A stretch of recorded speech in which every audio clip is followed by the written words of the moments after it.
Hello, I'm Moira Alderson with the BBC News. A jury in the US state of Wisconsin has exonerated a teenager who shot 2 people dead and injured another during racial justice protests last year.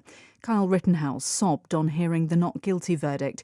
He'd argued that he'd acted in self-defense, fearing for his life.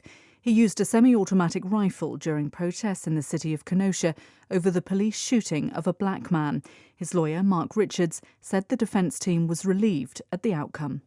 Kyle is not here. He's on his way home. He wants to get on with his life. He has a huge sense of relief for what the jury did to him today. He wishes none of this would have ever happened.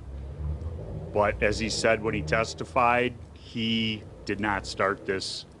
And we're thankful that the jury finally got to hear the true story. President Biden said the verdict would leave many Americans feeling angry and concerned, but he said the jury had spoken and its verdict must be respected.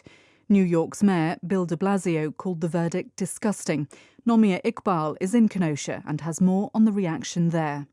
This is a case that has pulled together so many explosive issues in America to do with, the right to own guns, protests, racial injustice. Many civil rights protesters here have said that if Kyle Rittenhouse had been a black teenager who had shot at 3 white men, the police would have behaved very differently that night. The National Guard is on standby just in case there is any violence.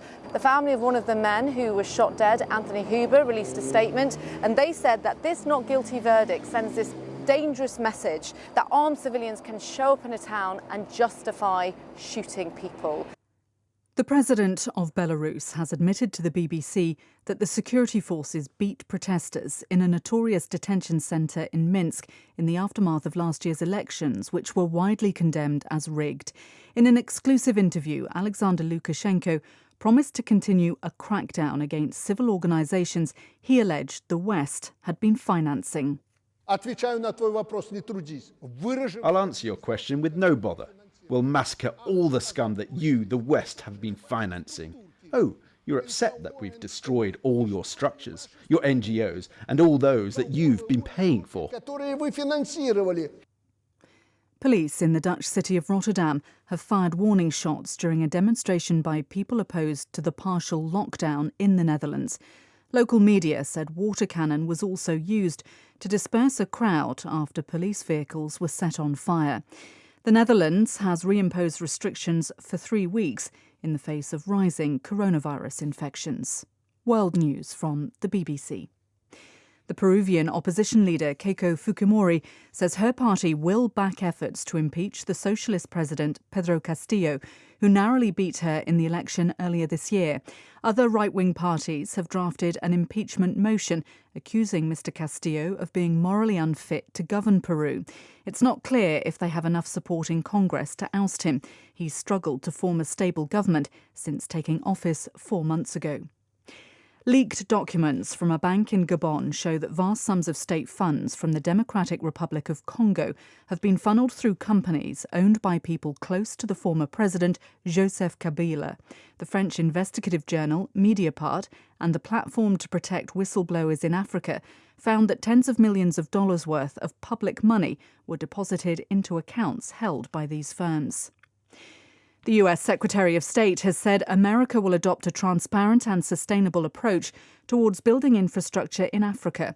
Antony Blinken, who's touring the continent, said big international deals with African states were often corrupt, environmentally destructive, and burdened countries with unserviceable debt. He said it was time to treat Africa as a player on its own. Mr. Blinken was speaking in Abuja at the headquarters of the West African regional bloc, ECOWAS. The United States doesn't want to limit your partnerships with other countries. We want to make your partnerships with us even stronger. We don't want to make you choose. We want to give you choices. Together, we can deliver real benefits to our people on the issues that matter most to them. A large US study has found pregnant women infected with the coronavirus are twice as likely to have a stillborn child, although the risk is still very small. The US Centers for Disease Control and Prevention examined data from more than 1 million deliveries from the first 18 months of the pandemic. BBC News.